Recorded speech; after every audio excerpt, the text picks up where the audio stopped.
YS మీద, మీ YS కుటుంబం మీద, మీ వైఎస్ జగన్ మీద.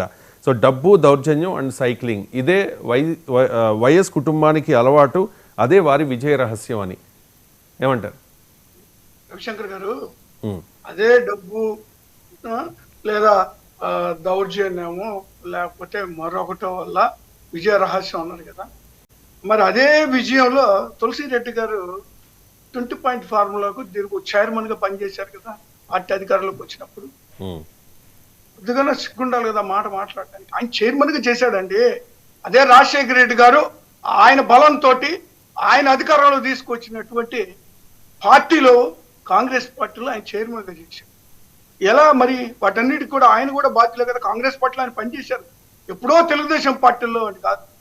ఏదైనా సరే కాంగ్రెస్ పార్టీ సచ్చిన పాము, వాళ్ళు కూడా మాట్లాడుతూ ఉంటే ఆశ్చర్యం వేస్తాం.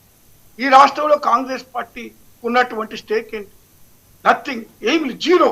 ఈరోజు ఆంధ్రప్రదేశ్లో కాంగ్రెస్ పార్టీ. అలాంటి వ్యక్తి మరి వయస్సు కుటుంబం గురించి మాట్లాడుతూ ఉంటే ఆశ్చర్యం వేస్తూ ఉంది. అదే మరి ఆయనతో సన్నిహితంగా ఉండి ఆయనతో ఉన్నప్పుడు పదవులు తెచ్చుకొని అనుభవించిన తర్వాత అదే కుటుంబాన్ని లేదా వాళ్ళని విమర్శ చేయడం అని చూస్తా ఉంటే ఆశ్చర్యం కలుగుతా ఉంది, విచిత్రంగా ఉంది, వింతగా ఉంది. నాకు అర్థం కావట్లేదు. ఇప్పుడు అలాగా ఒకవేళ ఎన్నికలు జరిగితే ఇన్ని ఏళ్ల తరబడి ఇలాగే ఉంటున్నా, ఇప్పుడే కళ్ళు తెరిచారా? తులసిరెడ్డి గారు ఇదే మాట ఏనాడన్నా మాట్లాడారా? జగన్మోహన్ రెడ్డి గారి మీద ఉన్నటువంటి అక్కసుతోటి, ద్వేషంతో ఈ రోజు రాజశేఖర రెడ్డి గారి దగ్గర నుంచి లేదా రాజారెడ్డి గారి దగ్గర నుంచి వాళ్ళ యొక్క ఉన్నటువంటి విషయాన్ని కక్కుతున్నటువంటి తీరు చూస్తా ఉంటే ఆశ్చర్యంగా. ఒకవేళ అదే రాజశేఖర రెడ్డి గారు ముఖ్యమంత్రిగా ఉన్నప్పుడు లేదా జగన్మోహన్ రెడ్డి గారు ముఖ్యమంత్రిగా ఉన్నప్పుడు ఇలాంటి నిజంగా అరాచకాలు లేదా దౌర్జన్యాలు చేసి లేదా దాడులు చేస్తే వీళ్ళంతా మిగిలి ఉండేవాళ్ళ? ఈ రోజు వీళ్ళు చేస్తున్నటువంటి దాడులు కానీ ఆ రోజు చేసి ఉంటే ఎవరైనా మిగులుతారండి? అధికారంలో ఉన్నప్పుడు కాదు. మీకు రవిశంకర్ గారు ప్యానల్లో కూర్చుండేటప్పుడు వాళ్ళ చరిత్ర కూలంకసంగా తెలుసుకొని కూర్చోబెట్టి బాగుంటది. లేకుంటే ఈ కడప జిల్లాలో కూర్చోబెట్టండి, మాత్రం డిబేట్ జరుగుతుంది. వాళ్ళు ఏం చేయమనే వ్యక్తి పూజ, జగన్ రెడ్డి పూజ చేసుకుంటున్నా ఆయనే దేవుడు, ఆయనే భగవంతుడు, ఆయనే బ్రహ్మ, ఆయనే విష్ణు అని చెప్పి భజన చేసుకునే వాళ్ళు. ఈ జిల్లా వాళ్ళని ఎవరైనా కూర్చోబెట్టండి, అవినాష్ రెడ్డిని కూర్చోబెట్టండి, లేకపోతే సతీష్ రెడ్డిని కూర్చోబెట్టండి, లేకపోతే జమ్మలో రామసుబ్బారెడ్డిని కూర్చోబెట్టండి, ప్రసాద్ రెడ్డిని కూర్చోబెట్టండి. డిబేట్ జరుగుతుంది. వీళ్ళకి ఏం తెలుస్తుంది పులివెందుల చరిత్ర గురించి? వీళ్ళు ఒక జగన్మోహన్ రెడ్డి గారిని అవధూత మాత్రం ఆయన చూసుకుంటున్నారు. ఆ విధమైన మనకు వ్యక్తిగత ఆరాధన ఉండేటప్పుడు ఏం మాట్లాడలేము మనం. శాంతి కాముకుడు అంటే మీరు చెప్తున్నారు. అవునయ్యా, దౌర్జన్యాలు అంటే వేల మంది ఈ నియోజకవర్గం 2 లక్షల మంది సభ్యులు సిద్ధమంటారా? రాజశేఖర రెడ్డితో జగన్మోహన్ రెడ్డితో ప్రతిఘటించినాం కాబట్టి ఈ రోజు ఉన్నాం మేము బతికి.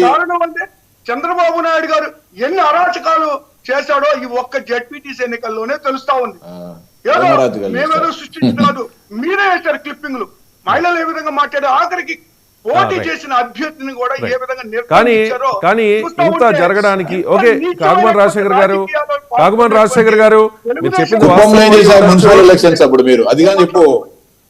మున్సిపల్ ఎలక్షన్స్ అప్పుడు కుప్పంలో ఏం చేశారు అదే అడుగుతున్నా. తిరుపతి పాలనకు సంబంధించిన ఉప ఎన్నికలప్పుడు ఎక్కడి నుంచి మీరు బస్సులలో కర్ణాటక, తమిళనాడు, ఇతర ప్రాంతాల నుంచి, పొంగనూరు నుంచి, మదనపల్లి నుంచి, పీలేరు నుంచి బస్సులలో 100 బస్సులలో తీసుకొని వచ్చి తిరుపతిలో అన్ని గ్రామాల్లో దొంగ ఓటర్లను తీసుకొని సైక్లింగ్ చేసిన అవి కానీ దొరికినాయి. మీరు ముందు చెప్పింటే అయ్యి కానీ క్లిప్పింగ్ చూపించింది మీకు. రైట్. గత స్థానిక సంస్థ జరగలేదా రవిశంకర్ గారు? వాస్తవమో కదా? గురుమూర్తి గారు ఆ పార్టీ తరఫున ఎంపీకి నిలబడినప్పుడు, మా సైడ్ పనబాగ లక్ష్మి గారు నిలబడినప్పుడు ఆ రోజు విజిబుల్ చూపించాల్సింది. అది కానీ చూపించండి సార్. ఆ రోజు అది ప్రజాస్వామ్యమా? నిన్న జరిగినటువంటి సంఘటన నిన్న జరిగింది కాదు, నిన్న జరుగుతాయి, తర్వాత జరుగుతాయి, గతంలో జరిగింటాయి. ఎన్నికల తర్వాత గొడవలు ఉంటాయి, రంగులు ఉంటాయి, రాద్ధాంతాలు అన్ని ఉంటాయి. విషయం పక్కన పెడితే అంటే మీరు రాద్ధాంతం చేసి మాత్రమే ఎన్నికలు బాగా జరిగినట్టు.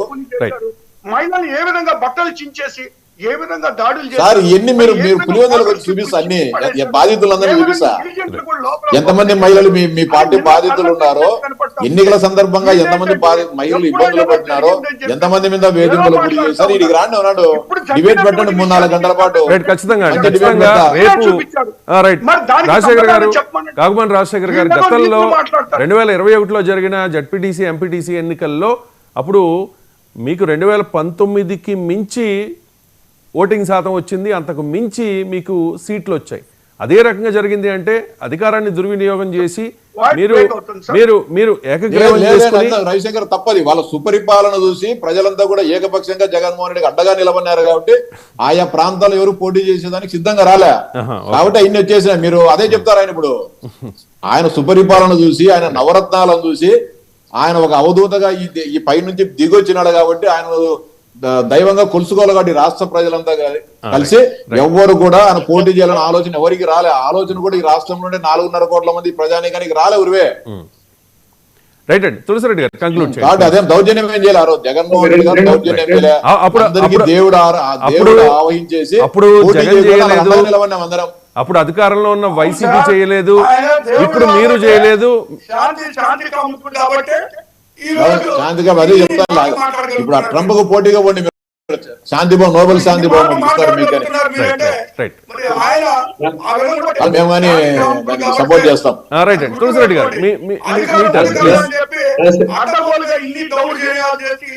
ఇంత దారుణమైనటువంటి పరిస్థితుల్లో ఏనాడు కూడా వైఎస్ఆర్ కాంగ్రెస్ పార్టీ చేయలేదు.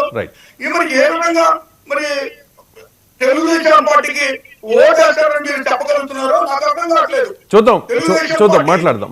మీ అధినేత జగన్మోహన్ రెడ్డి మరి కాసేపట్లో ప్రెస్ మీట్ పెట్టబోతూ ఉన్నారు. ఒంటిమిట్టలో పులివెందుల్లో ఏం జరిగింది అనే దాని మీద ప్రభుత్వాన్ని ఖచ్చితంగా ఆయన కార్నర్ చేస్తారు, అధికారులను కార్నర్ చేస్తారు.